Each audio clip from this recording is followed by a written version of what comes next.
Mandam chiang ha mo thong ni kul langa nyang ni kul len ni thum ziang lei thong chim nak in nan kut kanin tlai than ha mang thabor kasi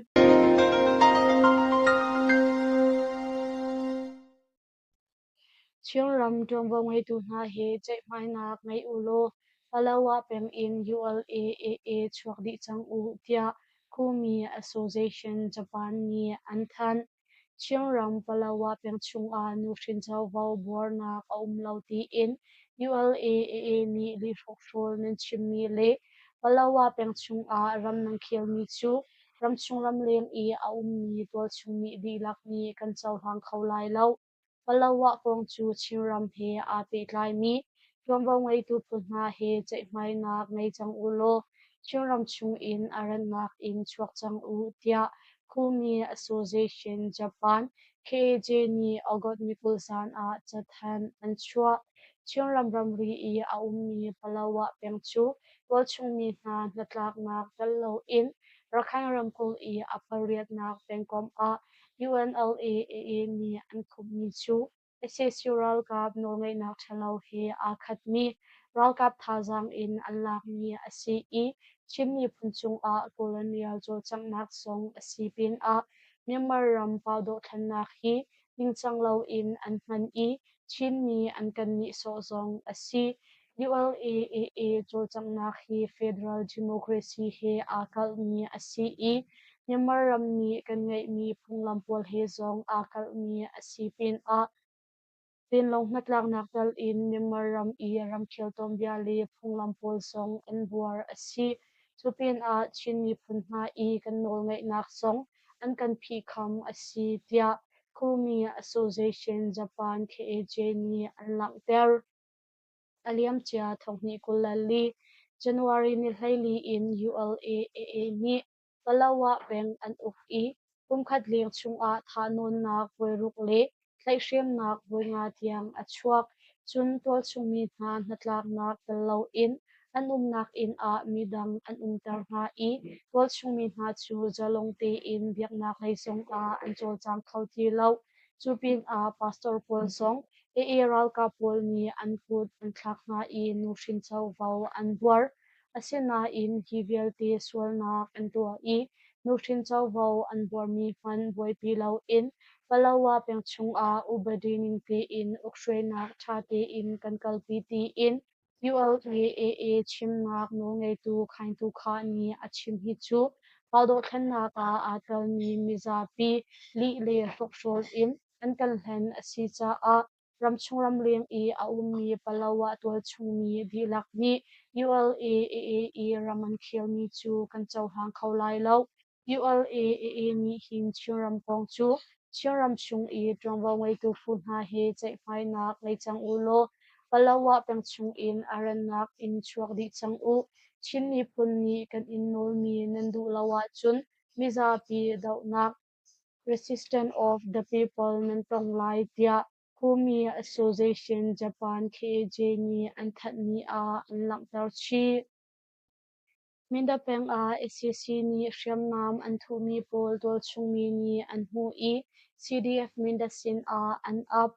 Chiang ram minda peng chung a SCC ral kap ni Shyam Nam an thu mi pol chu tol chung mi ni an hu I Chim Brotherhood chung tal CDF minda sin a an up kong Chin Defense Force mindat ni agot kulat ni a thongan than mindat kopi la ka daw nak liaw a asam ni Assessual kapol ni an thu mi MA15 se mai thal zun khat RPG7 zun khat MA4 zun khat MA3 zun khat le Shamnam dang zema zat chu tol chung ni an hu I CDF minda Chief of Staff sung a an rak up atu bantuk in Shamnam arak up chung na chu laksong a tangka kan pek nga tia Chin Defense Force mindat ni an than ni a an lang tar chi mindat kopi la ka daw nak chu aliam chia thong ni kulali November ni kwa thok in CDF mindat dal in Chim Brotherhood le tang chi pupol ni an kalpi I thong ni kulali December kulani a tlamking te in an la kho chun hu a thong ni kulanga February ni kwa thok in tol chung ni na chu nan umnak hun chiaw a nan kyo than khau chang tia CDF min dat ni an than PDF zolan ni molbin khwa boy an tlai ninga thiang arau changna in achung khar ni an tlai nak aruang an hal ri lau chiang ram ti dim peng molbin khwa boy atwal leo mi hu how khan nang chu ogot nil hei ruk zan senior lam pasari to ka khan ti dim peng shambun chim brotherhood chung tal PDF zolan ni an tlai I ninga thiang arau changna in achung khar le chung khadwal chan ni an tlai nak aruang an hal kho lo kong tlai atong mi hu how khan nang I ahoi pakhat ni achim achung khar chung khadwal chan le ahoi la zong ni an tlai nak aruang kan hal khawri lo atlai tu PDF zolan zong ni zaithan an chim ni le an fiat ni aumri lo tender kong he pe tlai in PDF zolan ni rian khia mi alon phone lo tia hu how khan nang I ahoi pakhat ni chun achim hi kong he pe tlai in PDF zolan tongwangwei tu pakhat ni chun hu how khan nang ni esi siral kapsin I thonga pek ton ruang a kan tlai hi asi kan zum lo ruang a kan tlai mi asil lo fe tar nak aum hulong a kan tlai I kan trend tia chingor media ni an hal nak a ali ve na hu how khan nang chu molben khwa I khwa boy asi khwa boy atuan pa in SCC tender asok I atuan leo mi zong asi tia dwal chungni ni an chim ve kali khampat kar a ka daw nak afak SCC ni chunglei in bomman thak daw thlen nak shremtlai phunhna ni an hum hak mi sagai ram than khampat khopi pan in lalam sial mi SCC ral ka pol chu kali le khampat khopi kar a dwal chung shremtlai tangti phunhna ni an khamna I kapti kar ka daw nak fak tia dwal chung thonglak nak shrampi ni ogot kulat ni a an chim kali khopi le kali wa le in khampat khopi le a SCC ral ka pol ni ralam an raksial cha a ka daw nak afak ogot ni kul ni ka daw nak zonga khan SCC ral kap ni chunglei in bomman thak kalewa in motor he ni he arakai mi SCC ral ka pol hi thajang jali strong an si I chu chung a SCC ral ka training adi ka mi song ani tal ka daw nak achhuanak hun hi kale peng le tamu pengkom thampat khopi kar a asi I ogot bulan ni tiang kap ni kar ka daw nak afak tia tual chung thonglak nak shampi ni chun people spring media a an chim alon chia ogot ni nga zonga khan tamu peng yangi angkhwa a shambut mi halaya zani kula riat battalion in SCC ral kapol le an kutang pitu sifon thajang sombe shong chu namun tha khwa a ralam sial in an lut I chin national army CNA dal in daw khan ma shriam tlai tang ti phani an ka na cha a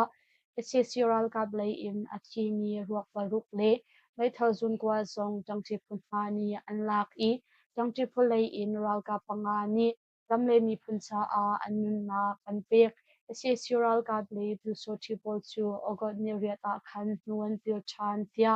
PDF number pakhat ram ni ogot ni thei khat a an khan pampat khopi chu aliam chia thongni kula thum November ni sari a khan kaching ral ka PIE shrenak in ko chung sham tai tang ti phunha ni SCC ral ka put in an la kho I ogot kulan ni tiang pe zul in an hum phak kho tia kan thai SCC ral kap ni nol ngai nak an la kho a wal chung ni thong sari leng an nun nak aliam SCC ral kap ni sham in nol ngai nak an la kho in SCC ral kap le an kut tang sham tai phopol ruang a democracy cholchak nak a atal ni hatal in Mimmaram hun ki pa tol chung mi thong sari zale hlai sari an nun nak aliam tia ram khial thong tla mi ha bom chan tu pu AAPP ni ogot kulat hun a thong an than chupin a thong ni kula khat February ni khat in thong ni kula nga ogot kula khat yang a SCC ral kap ni minung thong kula thong kwa zanga somsari pathum an tlai na I chu chung a minung thong kula thong ni zathum kula ria chu pezul in an shan ha SCC ral kap ni an shan ni ha chunga hin minung thong hlei khat pali chu kumchan saw thongthlak ding in rian khia biak na tu kum thongni kulang nga ogot ni khat in kulla khat yang long a Myanmar ram hun ke pa SSRL ka ple an kutang sham tai khopol ruang a wal chung mi pa songa ni le nu som thum ti in an di lak fon minu som ret ni an nun na aliam I tu chung a kum he riat tang hak chia hei khat ani tal nun nak liam mi na hi an min cha jin he kan fe tal kho na tia AAPP ni an lam der ogot ni khat in kulla khat yang SSRL ka ple an kutang sham tai khopol ruang a nak liam ni an tam bi na hun chu karen ni ram kul a CE minung kul la ru kan na liam apan ni nak chu mandali ram chan a CE minung kai kwa an na liam tia ram khel thong tla mi ma bom chan tu phu AAPP ni an that ni a an lam ter alwan chia ogot ni hlei kwa zonga khan pagoram chan pau khang peng hle ku khopom chawpin ta khwa a SSRL ka ni prashut in boman thak I papa na pan ni makhati a anna liam tia thei si Tabai chimpeng number hai thum SCC training kai nak siang in rocket in anka I officer pathum tal in minungkul leng anthi Mandalay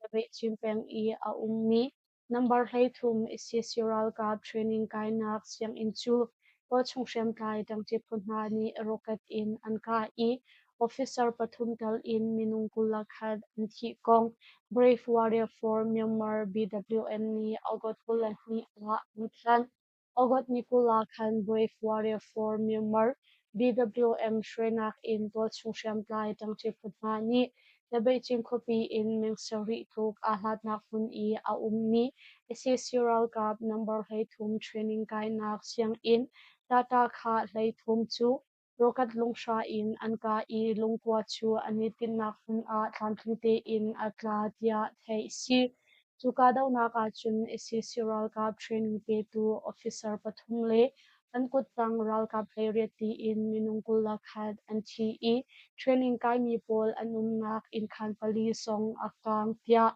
Brave Warrior for Myanmar BWM ni Anthat ni A Anak Ter SSRL Cup I number Hai Thum Ral Cup Training Kai Nak Siang In Hi Mandalay Ramchan Military Government Ram Chung I A Ummi SSRL Kapol Raltuk Anton Nak Siang In Asi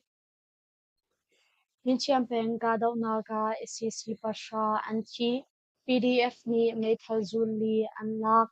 Mandalay Ramchel Min Chiampeng Songkhwa in Moto Le Motorcycle He Achuak ni SSRL Kapol Chu Ko Chung Sham Tlai Dang Chi Phu ni Rakpo in Anka Na I Mithu A SSRL Ka Pasha Anchi Kong Min Chiampeng Kong Battalion Pali Pasha ni Thongan Than Ogot Kulakha Chun Swimmer Lam Play Hi Tluk A Songkhwa in Moto Le Motorcycle He Achuak ni SSRL Kapol Chu Mandalay Pengkong Battalion Panga LPDF le tangchi punha ni lampi a rakbo in anka na chukadaw naka chun mithu a SSRL ka pasha anthi I atang ni SSRL ka polchu min chiampeng songkhwa le nga zompeng nga mya khwa palik sakhan a anzam pha tia thai si tupin a SSRL ka polsin in G3 mai thal zun thum MA11 mai thal zun khat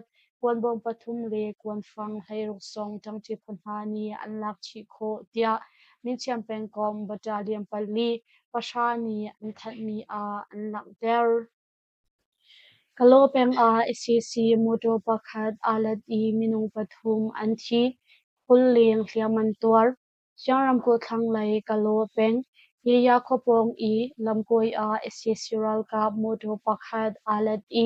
minung pathum anthi kong tol chung mi le khotlong mi ngani ogot phulani a anchim ogot ni hlei kwa chuna khan kalo khopi in Tasi penglay a akal mi SCC ka moto polak a pakhat chu rualopi in alad I achit mi SCC ka chungtal pathum anthi chupin a minungkul shrong ni hliamman tuar tia thai si zairuang a ali ti kan hallo yeya khopong I apahni nak lamkoi a ali hi asi I moto ke apua thong bantuk bompua thong bantuk kan thai accessoral ka pol moto pol chu an dir di I kala kan chen ti lo an hu a accessoral ka pathum an thi I minung pakul riang hliaman tuar ti in kan thai tia kol chung mi hna le khotlong mi hna ni chun Mekhang News a an chim accessoral ka moto a le lewa hin alu chuak mi moto le khotlong mi hna chu an kan kham di I an kan dir tar di kalo khopi lei I an kir hulong a laman hun than tia mi thela lei kal mi moto khaltu pakhat ni a chim ve Phakan peng a tual chungmi panhi than tong na chiang ram ko phakan peng musi sa kho a tual chungmi pa panhi mei thal in an ka hna I an nun nak aliam kong na chiang ram thong zap nak ni ogot pula ni a an than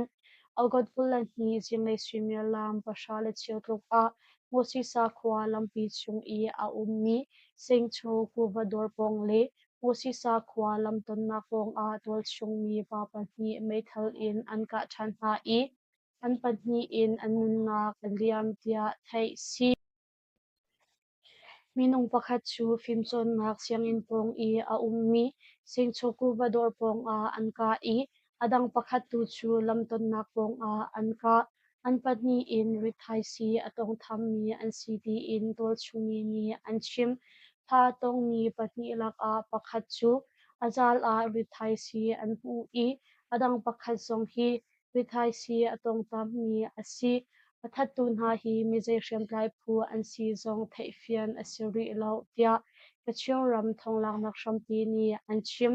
makan peng chung a alon chia July ni hi thok in accessoral ka pol an lu nu a accessoral ka ple an kut tang hriam tlai phu pol kut in tol chung mi som ruk leng an nun na kaliam chang tia kachiong ram thong zap nak ni chun an lang ter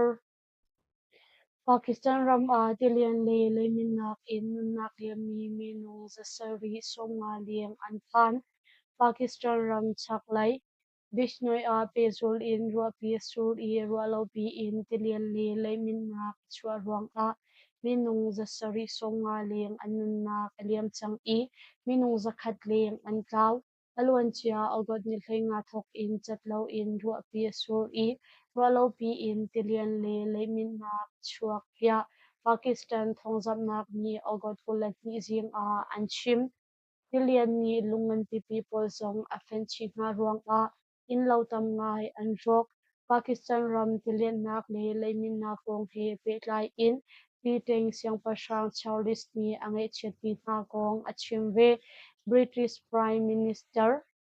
Ket chak zong ni tilian le leimin nak ruang I haratong mi nga chu angai chet mi nga kong Pakistan Prime Minister Shahbaz Sharif sin a cha kuat ve Pakistan ram a tu kum thong ni kulanga junta thoka in ogot khatiang a tilian le leimin nak in ni nung zaruk songa liang an thi I mi nung zakwa kul liang ni hliam han tuar aliam chia thong ni kulan ni kum zonga khan Pakistan ram chiu thum chung a chiu khatluk chu tilian ni a khu cha a minung thongkha zasari an rak chi tia thai si